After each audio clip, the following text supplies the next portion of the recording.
तो अब सीन क्या है सारा, हमने quantitative data is link with the objectivity and facts, identify facts, जो पूरी सोसाइटी पे जनरलाइज हो सकते हो, जो पूरी सोसाइटी पे जनरलाइज हो सकते हो। ऐसी बात है, हर किसी पर इंप्लीमेंट हो रहा है। फैक्ट है ना, सोशल फोर्स है, एक सोशल फोर्स अप्लाई होगी, पूरा मैक्रो सोशियोलॉजिकल व्यू क्रिएट हो जाएगा। M I right?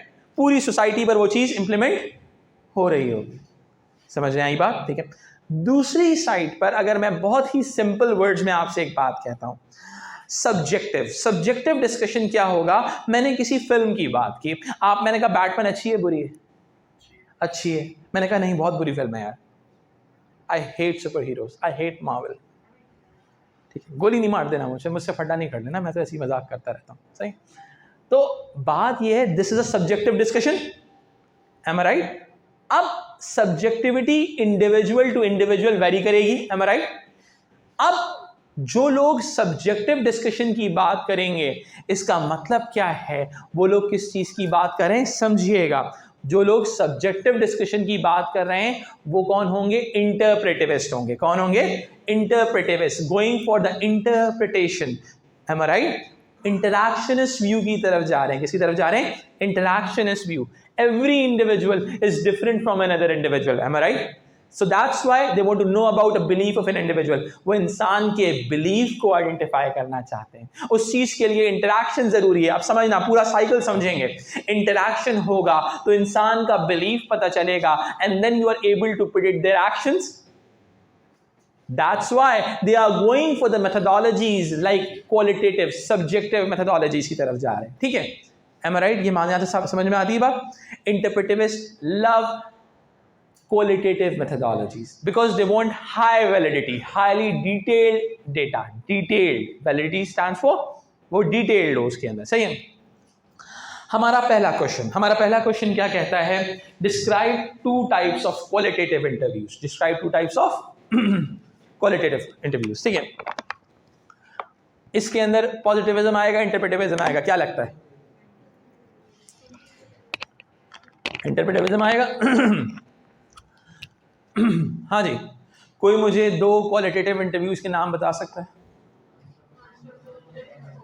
अच्छा, अब मैं आपको थोड़ा सा इंटरव्यू समझा देता हूं ताकि आप लोगों को रिकैप भी होता रहे, एक टॉपिक भी हमारा रिकैप में कवर होता रहे। बहुत सिंपल सी चीज़ है। इंटरव्यूज क्वांटिटेटिव भी हो सकते हैं और क्वालिटेटिव भी हो सकते हैं। इफ यू टॉक अबाउट, भाई क्या है यार, अच्छी बात है। अच्छा, इंटरव्यूज क्वांटिटेटिव भी हो सकते हैं और क्वालिटेटिव भी हो सकते हैं। ठीक है, क्वांटिटेटिव का मतलब है कि एक ऐसा इंटरव्यू जिसके बाद आपको क्वांटिटेटिव डेटा मिल रहा हो, है राइट? इसके बाद आपको क्वांटिटेटिव डेटा मिल रहा हो, ऐसी बात है। जैसा कि बहुत सिंपल सी बात है, सही है, समझेंगे। स्ट्रक्चर्ड इंटरव्यूज जिसमें प्लान्ड क्वेश्चंस होंगे और क्लोज्ड एंडेड आंसर्स होंगे। बेटा, whenever you want to gain some quantitative information, आपको किस क्लोज एंडेड डेटा की तरफ जाना पड़ेगा? Close ended. जिस क्लोज एंडेड का मतलब क्या होता है? You need to give answers, आपने आंसर्स उसके देने होंगे। ठीक है, और लोग उसी में से सेलेक्ट कर रहे होंगे। That form of data is easy to analyse. That form of data is easy to analyse है। आप बहुत सारे लोगों से डाटा कलेक्ट कर सकते हो। जब आप बहुत सारे लोगों से डाटा कलेक्ट करोगे तो आप उस सोशल फैक्ट को जनरलाइज कर सकते हो, उस सोशल फैक्ट को जनरलाइज कर सकते हो। Am I right? You can easily generalise that particular thing just because of what? Because you are collecting data at macro scale. Quantitative data is easy to analyze. Qualitative data is difficult to analyze. Qualitative data because subjective data, हर बंदे का अपना अपना opinion है। Belief को analyse करना मुश्किल है, fact को एनालाइज करना आसान है। क्लियर हुई बात? सोशल फोर्स को आपने, अब क्या होगा, पॉजिटिविस्ट स्ट्रक्चर्ड इंटरव्यूज की तरफ जाते हैं, सर्वेस कंडक्ट करते हैं बड़े बड़े स्केल के ऊपर और एनालिसिस देते हैं कि जो हमने फॉर्मूला फॉलो किया था वो ये, सोशल फैक्ट की बात की थी वो ये। समझ रहे हैं मेरी बात? फिर हमारे पास अगर हम क्वालिटेटिव इंटरव्यूज की बात करते हैं तो उसमें सेमी स्ट्रक्चर्ड इंटरव्यूज की बात आती है और अनस्ट्रक्चर्ड इंटरव्यूज की बात आती है। Semi-structured interviews are more about the idea with the planned questions with open-ended answers, and unstructured interviews is an unplanned open-ended conversation. ठीक है? ओपन कन्वर्सेशन है, आपके आंसर से इंटरव्यूअर अपना नेक्स्ट सवाल लेके आ रहा है, लेकिन इसमें बायस के चांसेस ज्यादा होंगे। याद रखिएगा, हर इंटरप्रेटिविस्ट मेथोडोलॉजी के अंदर बायस के चांसेस ज्यादा होंगे। ऑब्जेक्टिविटी लैक कर सकती है इस चीज के अंदर, ऑब्जेक्टिविटी बायस क्रिएट हो सकता है, बायस क्रिएट हो सकता है, ऑब्जेक्टिविटी लैक कर सकती है। बहुत ही सिंपल सी बात है। समझ रहे हैं? क्यों? इंटरव्यूअर अपने आइडियाज को इन्फ्लुएंस करना चाहेगा इंटरव्यूअर के दिमाग पे। Interviewer may try to influence their ideas within interviewer's mind, interview के माइंड पे इन्फ्लुएंस करना चाहेगा। ठीक है, अब हमारे पास इसके अलावा ग्रुप इंटरव्यूज होते हैं, फोकस ग्रुप्स होते हैं। Focus group is something like a group discussion. Group interviews का मतलब है आप मल्टीपल इंटरव्यूज के साथ एक इंटरव्यूअर डिस्कशन कर रहा है। If you talk about here, हमने यहाँ पर अनस्ट्रक्चर्ड इंटरव्यूज, सेमी स्ट्रक्चर्ड और ग्रुप इंटरव्यूज की बात की। अब देखो सवाल क्या है, डिस्क्राइब का सवाल है, डिस्क्रिप्शन देनी है। क्या देनी है? डिस्क्रिप्शन। एक आर्गुमेंट डेवलप कर। देखो बहुत सारे बच्चे होते हैं जो सिर्फ नाम लिख के आ जाएंगे, they will get the identification marks, उनको डिस्क्रिप्शन के मार्क्स नहीं मिलेंगे। ठीक है, पहले क्या मेंशन करना है? Unstructured interviews, guided conversation, informal, open ended, flexible, in depth, producing valid data with links to interpretivism. Am I right? बेटा मैं जो आपको ये बना के दे रहा हूँ जो कंटेंट के हवाले से, आप इसको याद कर लेंगे, आपका बहुत सारी चीज़ें कवर अप हो जाएंगी। कर सकते हैं इस चीज़ को आराम से। ठीक है, फिर आगे आते हैं semi structured interviews. Same questions में include open and enclosed intervals. इनके सेमी स्ट्रक्चर्ड में चांस होता है कि आप दोनों फॉर्मूलाज को फॉलो कर लो। ठीक है, but the interviewer can probe and ask additional questions, mainly producing valid data with links to interpretivism. क्योंकि देखो एंड रिजल्ट पर डिसाइड होगा कि पॉजिटिविज्म को लिंक करना है या इंटरप्रेटिविज्म। समझ में आई बात? क्लियर हो रही है बात? यानी कि आप फाइनल रिजल्ट पर इस चीज को डिसाइड करोगे। ठीक है, अब मैं अगर इस चीज की बात करता हूं सेमी स्ट्रक्चर्ड में, चूंकि हम ओपन एंडेड डेटा कलेक्ट कर रहे हैं तो हम उसकी तरफ चले जाएंगे। क्लियर हो रही है बात? फिर आता है group interviews, sometimes called focus groups. Participant answer questions in turn and discuss topics together. Group discussion हो रही है। इसके अलावा the interviewer guides rather then lead करने के बजाय वो गाइड करेगा। इस चीज़ पे बात कर लो। IBA में जाओगे तुम लोगों का ग्रुप डिस्कशन होगा, GD होगा, उसमें यही चीज़ एनालाइज की जाएगी।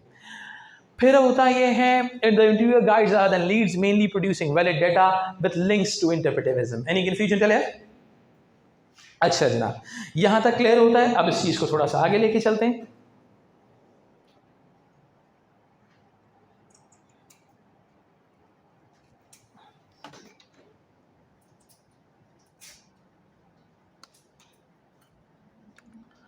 अब नेक्स्ट क्वेश्चन की तरफ आते हैं। देखो हमने वो जो डिस्क्राइब का सवाल था इनिशियल 5 मिनट्स में कंप्लीट करना था उसको।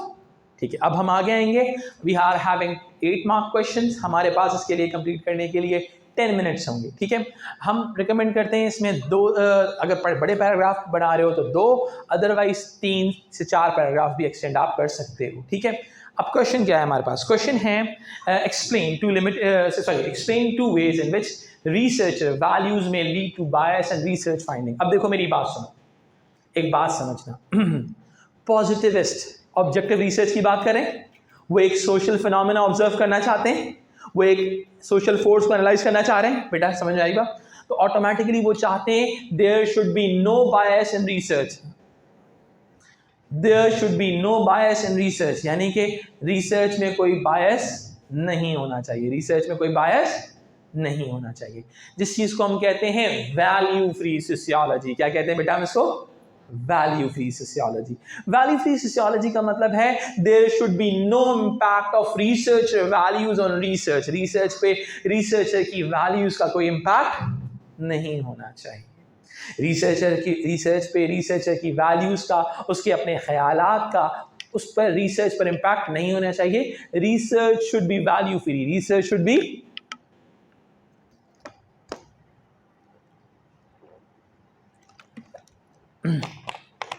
Research should be value free का मतलब है, अच्छा अब क्या होगा समझिएगा। अब जब अब positivist are in the favour of value free research, interpretivist कहते हैं चूंकि वो क्वालिटेटिव डेटा की तरफ बात करते हैं, उनके लिए उनके नजदीक value free sociology is not possible, value free sociological research is not possible, sociological research का वैल्यू फ्री होना इनके नजदीक पॉसिबल नहीं है। क्लियर हो रही है बात? अब क्या है, अब सवाल समझेंगे। एक्सप्लेन, प्रॉम्प्ट टर्म क्या है? एक्सप्लेन। प्रॉम्प्ट टर्म क्या है? Explain. Two ways in which researcher values may lead to bias and research finding, यानी कि रिसर्चर की वैल्यूज जो हैं वो रिसर्च में इम्पैक्ट क्रिएट कर सकती हैं। ठीक है, पहली चीज आखिर वालों को नजर आ रहा है? सही। Collection of data, collection of data के अंदर क्या है, जब आप डेटा कलेक्ट कर रहे हो तो आप क्वेश्चन को डेवलप ही ऐसे करो इंटरव्यू के अंदर कि जिसके अंदर अपनी मर्जी की बातें ऐड ऑन कर लो और अपनी मर्जी के खिलाफ जो बातें हैं वो हटा दो। लेट्स सपोज मैं तुमसे सवाल करता हूं, क्या तुम चोर हो? रिस्पॉन्स में आएगा हाँ मैं ही चोर हूं, कभी कभी चोरी कर लेता हूं। हाँ भाई, समझ आई बात? भाई लेट्स सपोज मैंने तुम्हारे दिमाग में एक बात डालनी थी, मैं इस तरह से भी डाल सकता हूँ, है राइट? तो इंटरव्यूअर ऐसी हरकतें कर सकते हैं कि अपने क्वेश्चंस अपनी मर्जी के आंसर्स को डेवलप करते हैं। कोई मसला नहीं आता? नहीं समझ आया? एनी कन्फ्यूजन मिली? प्रॉब्लम आ रही है? ठीक है, इट मीन्स दिस आइडिया में इन्फ्लुएंस द रिसर्चर बायस, यानी कि रिसर्चर का बायस इम्पैक्ट क्रिएट कर सकता है। फिर आते हैं चॉइस ऑफ रिसर्च टॉपिक, अपनी मर्जी का टॉपिक सेलेक्ट कर लिया, सही है? क्लियर हो गया? तुम्हारा फेवरेट टॉपिक कौन सा? अच्छा, कोई भी नहीं है यार, तुम्हें जगाने के लिए करता हूँ, तुम नाराज नहीं होना, ठीक है? अच्छा, अब क्या है, आप अपनी मर्जी का रिसर्च टॉपिक्स, किसी पर्टिकुलर सोशल ग्रुप को आपने सिंपैथाइज करना है, उनके ऊपर होने वाला ऑपरेशन एम्फेसाइज करना है, आपने एक ऐसे रिसर्च स्टार्ट्स निकाले बनाए कि जिसकी वजह से वही ऑपरेशन नजर आने लगे। लेट्स सपोज मैंने कहा community A and community B, भाई मैं कह रहा हूँ community B is marginalised, they are oppressed, they are killed, ठीक है, मैं ये बात कर रहा हूँ, लेकिन मैं कम्युनिटी ए की रिसर्च कर ही नहीं रहा। होता है कम्युनिटी ए ज़्यादा ऑप्रेस्ड जोन से, कई बार ऐसा होता है जो हम अपनी पर्टिकुलर स्टार्ट्स को, अपनी पर्टिकुलर कम्युनिटी को, पर्टिकुलर चीज़ को हाईलाइट करने के लिए एक चीज़ पे हाईलाइट करते हैं, दूसरी चीज़ हाईलाइट मीडिया रिपोर्ट्स में होता है। समझ में आई बात? मीडिया रिपोर्ट्स में होता है पर्टिकुलरली आपका टीवी चैनल था, किसी एक पॉलिटिकल पार्टी के फेवर में था, अब उसके जो सूबे के अंदर जो भंड है वो आप दिखा ही नहीं रहे, दूसरे वाले को आपने एम्फसाइज कर दिया। ये होता है, सही है? चॉइस ऑफ रिसर्च में आ जाती है चीज़, ठीक है? इंटरव्यूअर बायस, इंटरव्यू का बायस होना, प्रोसेसिंग ऑफ डेटा, इंटरप्रिटेशन हो गया, प्रेजेंटिंग ऑफ फाइंडिंग्स हो गया, may be influence by belief, यानी कि आप जिस तरह से एनालाइज कर रहे हो डेटा को, आप अपनी मर्जी का स्टैट्स यूज कर लो, ठीक है? लेट्स सपोज आपने 1000 लोगों पर रिसर्च की, आपने बॉटम 20 को रिपोर्ट कर लिया, अपर 20 को रिपोर्ट ही नहीं किया। पाकिस्तान में बहुत गुर्बत है, इतने लोग जो हैं वो पॉवर्टी लाइन से नीचे गुजार रहे हैं, कितने लोग ऊपर हैं वो भी तो बात करनी है। आपने उस पर बात नहीं की, नीचे वालों को एम्फसाइज करके प्रेजेंटेशन ऑफ डाटा अपने फेवर में कर लिया। लोगों ने बोला ओ माय गॉड, आप कनाडा में जाके प्रेजेंटेशन दे रहे थे, आपका काम, आपकी एनजीओ थी, आपका काम था वहाँ से फंड्स कलेक्ट करना, आपने पाकिस्तानी को गरीब दिखाना था। आपने बोला पाकिस्तान में 65% लोग पॉवर्टी लाइन से नीचे रह रहे हैं, बोलो आप हमें फंड्स हैं ताकि हम उन पर खर्च कर सकें, थोड़े से हम भी रखेंगे, थोड़े से आपको उन पर भी लगा देंगे, ठीक है? तो आपने पॉवर्टी लाइन से नीचे के लोगों को तो डिस्कस कर लिया, पॉवर्टी लाइन से ऊपर को analysis and presentation of data. Am I right? Clear हो रही है बात? क्लियर हो रही बात? अच्छा, sociologist may sometime be influenced by common sense ideas of their time, जिसको हम पैराडाइम्स कहते हैं। क्या कहते हैं बेटा? मैंने अपने नोट्स में बहुत कौन की स्टडी को बहुत डेवलप किया हुआ है, पैराडाइम्स। पैराडाइम्स का मतलब क्या होता है कि वक्त की बात जो सच होती है, ठीक है? दुनिया फ्लैट है या गोल है? दुनिया फ्लैट है, गोल है, ओल है, जो भी है, सही है? हमारे ये पैराडाइम्स हैं।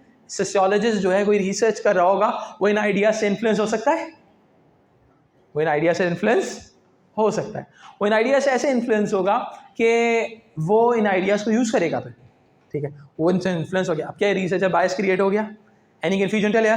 क्या इन आर्गुमेंट्स के साथ, क्या इनके साथ आप तकरीबन 3 to 4 paragraphs with explanation develop कर सकते हैं? कर सकते हैं? Memorise it, use it.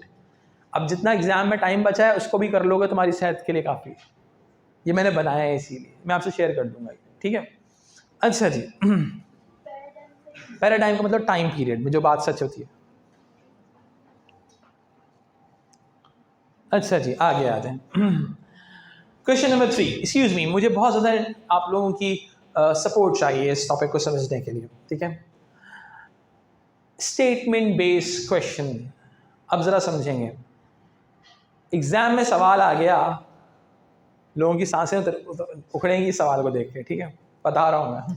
यानी कि बच्चों ने जब, मैं उम्मीद करता हूँ जब बच्चों के पास सिर्फ एएस था ना, अच्छा जिन बच्चों को, जो बच्चे एक्सेलरेटेड दे रहे थे उनके लिए तो यह सवाल समझ लो एग्जामिनर ने स्लो बॉल फेंक दी उनके लिए, क्योंकि मीडिया का पूरा सेक्शन पढ़ के आए हुए, समझ आई बात। लेकिन जिन जो सिर्फ एएस दे रहे हैं, तो उन्होंने जब पेपर देखा होगा ना, उन्होंने कहा ये क्या हुआ। और एग्जामिनर आपके साथ भी यही करेगा, याद रखना, सही है। मैं बहुत रीसेंट पेपर्स करा रहा हूँ, कुछ मार्च के हैं इसमें, कुछ अक्टूबर नवंबर के 2021 के पेपर्स हैं, ठीक है। आप में से किसी से सॉल्व किया है सवाल? Yeah, good, great. अच्छा, the question is, the media is the most important influence in shaping individuals' identity. अब एग्जामिनर ने चैप्टर नंबर 1 के 2 टॉपिक्स को मिलाया है इसके अंदर, एक है सोशल आइडेंटिटी और दूसरा है एजेंसीज ऑफ सोशलाइजेशन।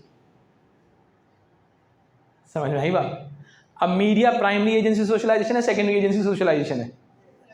सेकेंडरी। क्या सोशल आइडेंटिटी पे इम्पैक्ट क्रिएट हो सकता है? दिमाग लगाओ, थोड़ा सा तेज चलाओ, दिमाग चलाओ, कैसे कहाँ पे इम्प्लीमेंटेशन होगी, किस जगह पर इम्प्लीमेंटेशन होगी? हाउ द मीडिया में create an influence on your social identity? जल्दी सोच के जवाब दो। Hegemonic masculinity emphasise femininity create कर सकता है, और हर वो चीज़ जो आपने सोशल आइडेंटिटी में पढ़ी है, अगर आप में अल्लाह ने थोड़ी सी अकल दी और आपके अंदर इतना टैलेंट है कि आप उस चीज़ को मीडिया से लिंक कर दें, तो आपका सवाल बेहतरीन हो जाएगा। कुछ भी नहीं करना। Upper class culture, elite culture, middle class, popular culture and mass culture, 3 cultures हैं। क्या मीडिया इसको इन्फोर्स करता है? The media may develop the upper class culture as a elite culture of the society. भलिया समझ में आ रही है बात? नहीं समझ में आ रहा? सोशल आइडेंटिटी पता है क्या होता है? सोशल आइडेंटिटी का stand for the class, gender, ethnic ideas. सही है। हम ये बोल रहे हैं कि ये आइडेंटिटीज जो हैं वो किस तरीके से क्रिएट की जा रही हैं मीडिया की जानिब से, ऐसा ही है। Media use to canalise you into the hegemonic and emphasise femininity. Hegemonic masculinity का मतलब होता है male is superior, and emphasise femininity का मतलब होता है female is following the male, ठीक है। ये आइडियाज, क्या स्टेरियोटाइपिकल आइडियाज मीडिया क्रिएट करता है, मीडिया क्रिएट करता है, ठीक है। अब वो मीडिया कैसे क्रिएट करता है? In different programmes, in different showing the female with traditional roles. समझ में आई बात? And the media used to develop the consumption patterns. Media consumption pattern develop करता है। समझ में आई बात? जब मीडिया कंजम्पशन पैटर्न डेवलप कर रहा होता है तो क्या होता है? एथनिक आइडेंटिटी इन्फोर्स होती है, am I right? मीडिया जो होता है एज आइडेंटिटीज को इन्फोर्स करता है, सही है। जॉगर्स लो, जॉगर्स के एड में क्या दिखा रहे हैं? यंग बंदा भागता हुआ पहाड़ों में चढ़ रहा है, एडिडास, नाइकी। दिल चाहता है मैं भी ऐसी बनूंगा, मैंने भी इतना स्लिम एंड स्मार्ट होना है और मैंने भी ऐसी करना है, ऐसा ही। मीडिया कंजम्पशन, लुई विटॉन का ऐड देख लिया आपने, हमने कहा यही वाला पर्स चाहिए। प्राडा का ऐड देख लिया आपने, कहा बस मुझे यही चाहिए। कंजम्पशन पैटर्न डेवलप हो गया। आपने कहा यार मेरा पैसे, मैं I want to show myself as an elite individual, am I right? It means the media used to develop the elite class identity, show कि यार ये चीज़ ऐसे है, ये चीज़ ऐसे। Media used to develop the ethnic identities, am I right? Ethnic identities develop करता है, that show कि भाई if you are black then you need to act like this, if you are white you need to act like that। समझ में आई बात? अच्छा जी, अब थोड़ा सा इस बार 6 मार्क्स में कैसे लिखते हैं मैं आपको भी लिखना सिखा दूंगा। एक सेकंड, एक आर्गुमेंट बताना है, उसको डिटेल वे में बताना है, सही है, उसमें फंस जाते हैं बच्चे। अब इस चीज़ को ज़रा समझते हैं। The major source of information, ideas, norms, values and role models, ठीक है। आपके रोल मॉडल्स मीडिया डेवलप कर रहा होता है, हम राइट। आपका आइडियाज, नॉर्म्स, आपके लिए जो रियलिटी कंस्ट्रक्ट होती है वो मीडिया कर रहा होता है। सिर्फ दिमाग का खेल है। अगर आप में अल्लाह ने थोड़ा सा यहाँ पे दिया है कुछ तो आप आराम से सॉल्व कर लेंगे, वरना सिर्फ रोएंगे आप बैठ के इसको। सिंपल, कोई मुश्किल आर्गूमेंट है नहीं, सही है। फिर आगे आते हैं। Responses are like to utilize gender, age, class, ethnic as ways of establishing media influence over identity formation. Good answer may show how these categories overlap, right. तो मीडिया ने क्या कहा कि भाई परफेक्ट मेल और परफेक्ट विमेन, ठीक है, क्या है? उसने एज डिफाइन कर दी यंग, थोड़ा सा मैचो मैन होना चाहिए, ठीक है, जिम विम जाएगा वो, ठीक है, उसकी ड्रेसिंग ऐसी होनी चाहिए। समझ आई बात? एक idealistic point of view create किया जा रहा है and the media used to enforce that particular idea. Clear हो रही है बात? आगे बढ़ते हैं। Second, gender creates and reinforces hegemonic representations and femininity and masculinity, notably for children and young people, but the pattern of representation can be shown throughout in terms of interest and capabilities and power. यानी कि gender के ideas बताया क्या भाई, let's suppose a stereotypical male must be like this and a stereotypical female should be like that.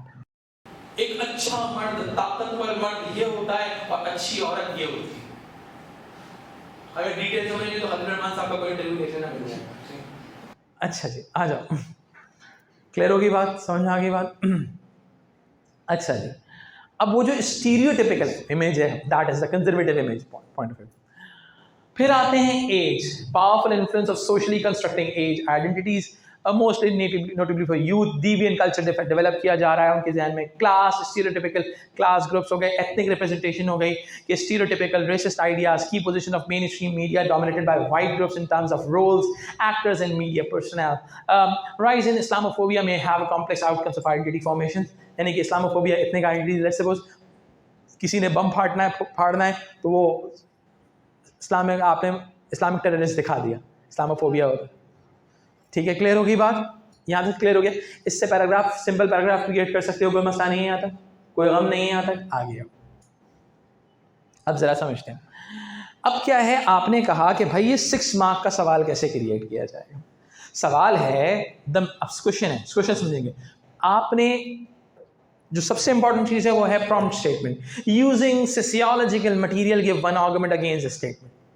Using sociological material give one argument against this statement. क्या है? The media is the most important influence in shaping individuals identity, यानी कि media जो है individual की identity create करने में बड़ा वाइटल रोल प्ले करता है। अब मेरे पास ओपन एरिया है, किसी की भी बात डाल दूं, फैमिली, एजुकेशन, रिलीजन की बात डाल दूं। The family through primary socialization developed the individual's identity in terms of class, like the family used to develop the cultural capital. The family may influence the identity in terms of ethnicity, as the family enforces the class-related norms, roles, and values. The family used to develop. family के ऊपर रख के पूरा develop कर सकते हो, family पे पूरा रख के डेवलप कर सकते हो। एजुकेशन पे रख के पूरा डेवलप कर लो कि एजुकेशन ने आपको यूथ आइडेंटिटीज क्रिएट करके दी है, फैमिली ने आपको एज आइडेंटिटीज डिफाइन करके दी। The family used to enforce the childhood fragile nature of the individual, ठीक है, इन्फोर्समेंट दी, चाइल्ड सेंटर्ड एनवायरनमेंट क्रिएट करके दिया। सही है, कर सकते हो इसके अंदर। क्लियर हो रही है बात? यहाँ तक कोई कंफ्यूजन? लास्ट क्वेश्चन है, evaluate the view that nature in shaping human behaviour. ठीक है, नेचर वर्सेस नर्चर समझाऊंगा। सबसे पहले एवरीवन हियर ऑन रोलिंग है।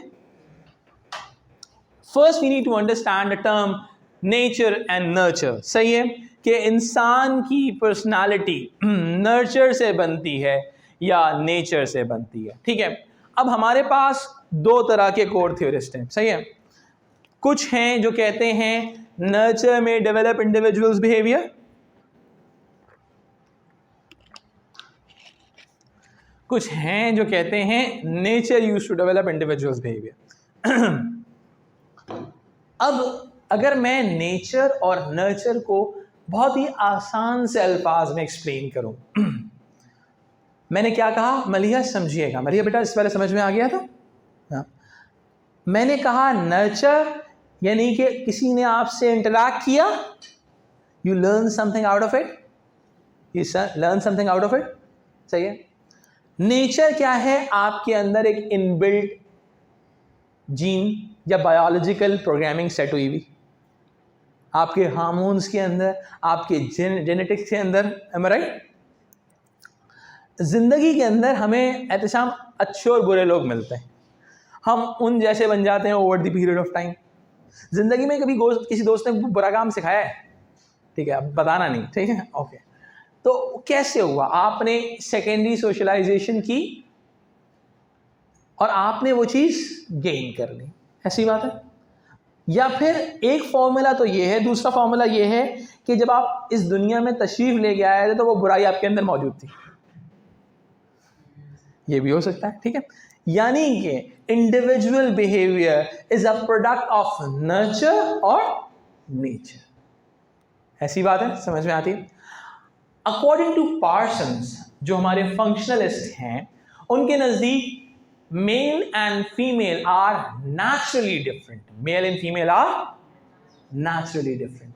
Mail and female are naturally different. उसने कहा human behavior, if a male is following instrumental role and if a female is following expressive role, तो automatically क्या हो गया बॉस?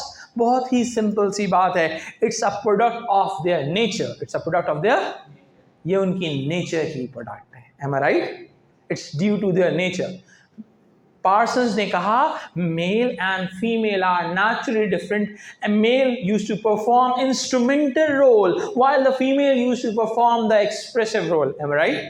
So उसने नेचर को मोरद इल्जाम ठहराया इंसान के एक्शन का या इंसान के बिहेवियर का। Individual behaviour is a product of nature according to Parsons.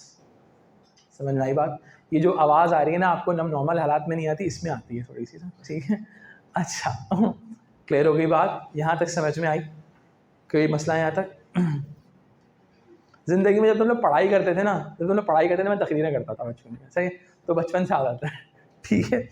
तो तुम लोग नए स्टूडेंट तो उनके लिए आउट हो जाएगा मामला। क्लियर हो गई बात? यहाँ तक समझ में आई बात? ठीक है। मैंने तुमसे कहा था ना सोशल मीडिया बिल्कुल डिफरेंट तरीके से मैं पढ़ाता हूँ, तो ये तो सेम लग रहा है, चलो सेम लग रहा है यार। नहीं नहीं इंटरेक्ट नहीं करता मुझसे।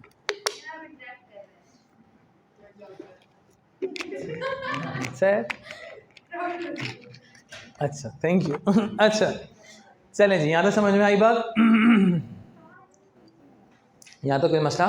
ठीक है, अब इस बात को समझते हैं।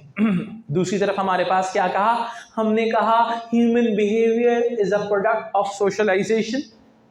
M I right? आपका बिहेवियर सोशलाइजेशन का शाखसाना है। इट मीन्स, शाखसाना का मतलब होता है प्रोडक्ट, रिजल्ट। ठीक है, तफरी ले रहा था, सही है, टेंशन ना। अच्छा समझिएगा, बहुत सिंपल सी बात है। फैमिली आपको कैनलाइजेशन करती है। कैनलाइजेशन का मतलब है encouragement towards particular behavior and discouragement towards particular behavior. Am I right? आपको फैमिली इनकरेज करती है एक पर्टिकुलर काम करने के लिए और डिस्करेज करती है दूसरा काम करने के लिए। Am I right? आपको बोलती है ये काम करो और ये काम ना करो, सही है। इमिटेशन से आप सीखते हो। अम्मी नमाज पढ़ रही थी, आपने भी नमाज पढ़ना शुरू कर दी, सही है। अम्मी टेंपल गई, आप भी टेंपल चले गए। अम्मी चर्च गई, आप भी चर्च चले गए। आपने इमिटेशन फॉलो की, इमिटेट किया आपने बिहेवियर, सही है। That is all about the idea of socialisation. Clear हो रही बात? अगर मैं बहुत सिंपल सी बात करूं, एक थ्योरी है हमारे पास जिसमें हम कहते हैं looking glass self. Society act like a mirror. Society act like a mirror. सबसे बड़े बाल किसके यहाँ पे? तुम्हारे। अच्छा, तुम मिरर में देखती हो, तुम बाल बनाते हो, ठीक है, तो तुम्हें मिरर को रिस्पॉन्स देता है? देता है। अगर मैं कहूँ सोसाइटी एक मिरर है, सोसाइटी तुम्हें रिस्पॉन्स दे रही है, उसी हिसाब से तुम्हें एक्ट कर रहे हो। Am I right? क्लियर हो रही है बात? यानी कि that is the main theory of looking glass self. Society act like a mirror and it reflects back. आपको एक विजन, एक आइडिया देता है कैसे एक्ट करना है सोसाइटी के अंदर। यानी कि फ्यूचर चले। इस थ्योरी के अंदर अगर हम नर्चरिंग की बात करते हैं तो हमारे पास जो सेकंड जो थ्योरी आती है वो आती है मेट की, MEAD। मेट की थ्योरी है सोशल सेल्फ की, जिसको हम I and me कहते हैं। क्या कहते हैं बेटा? I and me, ठीक है। देखिए I का मतलब अकॉर्डिंग टू मेट क्या है? I का मतलब है बॉस के जिसको हम कहते हैं अनसोशलाइज सेल्फ। अनसोशलाइज सेल्फ यानी कि व्हाट यू आर, आपका अपना आप जो किसी से नहीं मिला, उसके अपने आइडियाज हैं दुनिया के हवाले से, एक ख्याल है, एक गुमान है, एक सोच है। फिर क्या हुआ? दुनिया से आप मिल गए और दुनिया ने बताया ऐसे नहीं, ऐसे एक्ट करना है, This is a conformist way of acting. How society is going to show you to work. This is a conformist way. That is called me. आपका एक नया socialized self create हुआ. क्या हुआ? Socialized self. बैट की theory कहती है I and me theory. I means unsocialized self. Me stands for socialized self. यानी कि हम मैट की थ्योरी के बाद कह सकते हैं इंडिविजुअल एक्शन और individual MEAD. Yeah, exactly. This is all about the nurture used to develop an idea that what you are and how you need to act. समझ में आई बात? अब सवाल को समझते हैं, अब क्वेश्चन की तरफ आ जाए. थ्योरी समझ में आ गई, पार्सन समझ में आ गया. अच्छा, एक और थ्योरी होती है, इसको कहते हैं बायोलॉजिकल प्रोग्रामिंग. बायोग्रामर्स की थ्योरी होती है. बायोलॉजिकल प्रोग्रामिंग का मतलब है वही वाली बात जो मैंने जेनेटिक्स की बात की कि अल्लाह मियां ने आपके दिमाग के अंदर एक चीज़ डाल दी, you need to act in this way and you are acting in the same way. जो चीज़ जस्ट बॉस प्रेजेंटेशन सब भी ऐसे गवर्नमेंट आ सकती है. ठीक है, यहाँ तक क्लियर हो गया. अब मैं आगे आता हूँ. क्वेश्चन है, evaluate the view that the nurture is more important than nature in shaping human behavior. यानी कि इंसान के बिहेवियर को बनाने में नर्चर का किरदार ज़्यादा इंपॉर्टेंट है एज कम्पेयर टू नेचर. ये बात समझ में आती? ये बात समझ में आती? ठीक है.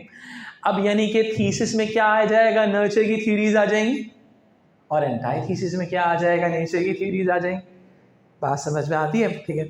अब ज़रा सा नर्चर की बात करते हैं. Human behaviour when we learn we are process of socialization like language. आप इसमें फैमिली की बात कर लो. फैमिली ने आपको वैल्यूज नॉर्म्स सिखाए और आप उसी हिसाब से एक्ट करने लग गए. सोशलाइजेशन. आप इसमें फेरल चिल्ड्रन की बात कर सकते हो कि जिनके मुताबिक फेरल चिल्ड्रन वो होते हैं जो इनएडुकेट सोशलाइजेशन फेस कर रहे होते हैं, जो अंडर सोशलाइज किड्स होते हैं. लेट्स सपोज आप पैदा हुए और आपको हमने जंगल में भेज दिया, आप मंकीज़ के अंदर आपकी अपब्रिंगिंग हो रही है, तो आप चलने के बजाय क्या करेंगे? क्लाइम करेंगे. ठीक है, समझ में आई बात? फिर उसके बाद उसके अलावा जो दूसरी चीज़ होती है वो ये होती है कि आप पैदा हुए, आपको कमरे में बंद कर दिया, 8-10 साल बाद निकाला, you don't know how to talk, how to eat, how to act in a normal way. सही है. तो फेरल चिल्ड्रन, अगर आप सोशलाइजेशन नहीं होगी तो फेरल चिल्ड्रन बन जाएगी. आप इसकी एग्जाम्पल डाल सकते हैं. फिर accounts of example of feral children raised in absence of human socialisation support the studies that demonstrate the impact of social forces on human behavior like Durkheim and suicide and cross cultural variation of gender roles. यानी कि आप, उसने क्या कहा कि जिस तरह से सोशल फोर्स एक्ट सोशलाइज करेगी आप वैसे ही एक्ट करोगे. Durkheim की स्टडी सुसाइड वाली एड ऑन हो जाएगी. सही है. जिस तरह का आपका इन्वायरमेंट होगा वो आपको उस तरह से एक्ट क्रिएट करेगा. ठीक है. Next concept of social self created through social interaction. यानी कि आपने आई एंड मी क्रिएट हुआ, आई एंड मी क्रिएट हो गया. फिर आते हैं deviant behaviour, crime and alternative explanation. आप कहोगे भाई क्राइम भी होता है, आप बुरे काम एग्जाम्पल दी. सही है कि आप जिस तरह से आपको पेयर प्रेशर होता है तमाम चीज़ें क्रिएट होती हैं. ठीक है. Power and coercion games theory आ सकती है कि पावर एंड कोर्जन की वजह से भी थ्योरी है. लुकिंग ग्लास सेल्फ मेड और डर्किम की थ्योरी आ सकती है. ठीक है कि जो लेट्स सपोज जो आपके कोर्सिव पावर्स होती हैं वो आपको इंटरैक्ट करती हैं और आपको बताती हैं किस तरीके से आपने एक्ट करना है. ठीक है. अच्छा, अब इसकी इवैल्यूएशन के अंदर हमारे पास बायोलॉजिकल थ्योरीज आ जाएंगी. जैसे कि हम कहेंगे biological argument that all people are born with uncontrollable instincts and desires, so like maternal instinct and male aggression. सही, maternal instinct क्या है? अगर एक लड़का जो है कोई एग्रेसिव एक्ट कर रहा होता है तो हम बोलते हैं यार इसको तो ये तो मेल है ना, करेगा इस वजह से. ठीक है. तो दैट इज ऑल अबाउट हम कहेंगे यार एक ही बायोलॉजिकल प्रोग्रामिंग है. लिंक कर दो पार्सन्स के इंस्ट्रूमेंटल रोल वाली थ्योरीज. सही है. फिर आते हैं, these are often expressed in strong fixed traits and weak capabilities that are realized through environmental experiences and terms. यानी कि आप क्या है कि आपको अल्लाह मियां ने एक चीज़ें दी हुई थी, कुछ कैपेबिलिटीज दी हुई थी, उस हिसाब से आप एक्ट कर रहे हो. सोशल बायोलॉजी विल्सन की थ्योरी है जो कहता है कि बायोग्रामर्स की बात करते हैं. विल्सन की थ्योरी कहती है कि अल्लाह मियां ने आपको जेनेटिक्स के अंदर कुछ इंस्टिंक्ट दी हुई थी, आप उसी हिसाब से एक्ट कर रहे हो. आपके इंस्टिंक्ट जीन्स के अंदर है, हार्मोन्स के अंदर एक इन्फॉर्मेशन है, आप उसी हिसाब से एक्ट करोगे. क्लियर हो रही है बात?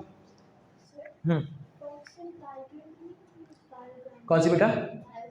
कौन सी वाली? विल्सन की भी स्टडीज इसी फॉलो करती है, अल्टरनेटिव्स में आती है. ठीक है. पार्सन्स रियो फैमिली मैंने आपको समझा दिया. सही है. पॉलमन्स की ट्विन स्टडी है. ठीक है, वो मैं आपको अलग से मेंशन करके दे दूंगा. सिंपल है. यस. बता सकते हैं बिल्कुल, ठीक है। Social agency argument that point towards individual resisting the influence of socialisation. बहुत सारे लोग होते हैं जो सोशलाइजेशन के बावजूद, लेट्स सपोज इसके दोस्त ने उसको कहा सिगरेट पियो बहुत मज़ा आएगा, सही है, इसने कहा नहीं यार मैं नहीं पीऊँगा, इसके इंस्टिंक्ट ने मना कर दिया यार, एंड की आखिरी एग्जाम्पल अच्छी देनी ना, ठीक है, तो इसने कहा नहीं नहीं नहीं मैंने नहीं पीनी, सही है, क्लियर हुई बात, समझ में आ गया यहाँ तक, क्लियर हो गया, या आपके